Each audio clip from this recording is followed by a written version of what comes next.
আসসালামু আলাইকুম রহমতুল্লাহ। তো আমাদের ছাদে কয়েকটা টমেটো গাছ লাগিয়েছিলাম। এখানে একটা আছে, এখানে একটা আছে। তো মাশাআল্লাহ এই গাছগুলোর ভিতরে টমেটো আসছে।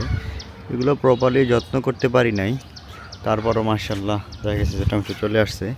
এই যে দেখেন টমেটোর সাইজগুলো কত বড়, বিশাল।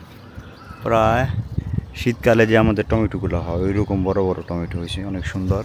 এই গাছের ভিতরে আছে, এই যে এইখানেও কয়েকটা আছে, এই যে একটা, দুইটা, তিনটা, চারটা। অ্যাকচুয়ালি ফল কম হলেও এটা ছাদে শখ করে লাগানো তো ভালোই, আলহামদুলিল্লাহ। এই যে দু একটা টমেটো, এখানে অল্প টমেটো থাকলেও মাশাআল্লাহ একটা ভালো লাগা কাজ করে। ছাদের টবের ভিতরে লাগানো হয়েছিল আমাদের বাসার। এইখানেও একটা গাছ আছে। অ্যাকচুয়ালি এগুলো ব্রাঞ্চ কেটে দিলে আরও সঠিকভাবে যত্ন করলে আরও ফলন আসতো, তো এগুলোর প্রতি বেশি একটা যত্ন করে না। এই যে এখানেও একটা আসছে, আরও এই যে ফুল আসতেছে মাশাআল্লাহ। আল্লাহর রহমতে ভালো লাগা কাজ করে যখন শখ করে কিছু লাগানো হয়।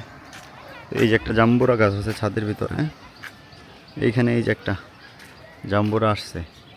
হ্যাঁ, থাই জাম্বুর, এগুলো আরও অনেক বড় হয়, আরও বেশি পরিমাণে আসে, এবার কম আসছে। ধন্যবাদ সকলকে।